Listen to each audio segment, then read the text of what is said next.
আমার Facebook suspend করেছে, যেই করুক, আমাদের কোনো নায়িকা করেছে, যে কোনো নায়িকা করেছে, এটা আমি হয়তো সামনে আনবো কে করেছে, আমাকে পেজটা আসুক, তারপর আমি ডিক্লেয়ার দেবো এটা কে কেন করতে পারে। হয়তো বা আমার সাথে হয়তো বারিশের কাজ পছন্দ হচ্ছে না, বা বেঞ্জামিনের কাজ পছন্দ হচ্ছে না, বা আদার্স যে নায়িকারা আছেন তাদের কাজ পছন্দ হচ্ছে না, আমি তাদেরকে নিয়ে কেন কাজ করব, এটাই হতে পারে, তাছাড়া তো আর কিছু না। আমার তো কারো শত্রু নাই।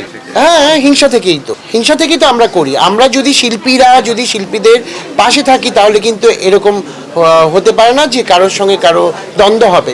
এই যে আপনারা সাংবাদিক ভাইরা, আপনারা কিন্তু প্রত্যেকটা মানুষকে হেল্প করছেন। এই যে আপনার বোম উনি ধরে আছেন, ওনার বোম আপনি ধরে আছেন, এটা কিন্তু আপনাদের একটা মানে সৌন্দর্য।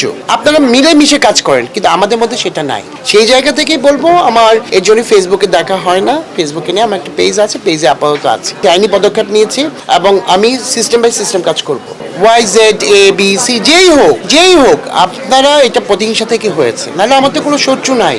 আপনারা বলেন যে সাংবাদিক ভাইরা আপনারা আছেন, আমার সঙ্গে কারো কোনো দ্বন্দ্ব আছে, বা আমি কারোর সঙ্গে একটা উঁচু গলায় কথা বলি, আপনাদেরকে বুকে টেনে কথা বলি, ভাই কেমন আছেন, ভাই কেমন আছো, বা আছিস, এটা ভালোবাসা থেকে। তো সেই জায়গাটা যদি নষ্ট করতে চান আপনারা, আমি তো কিছু বলবো না।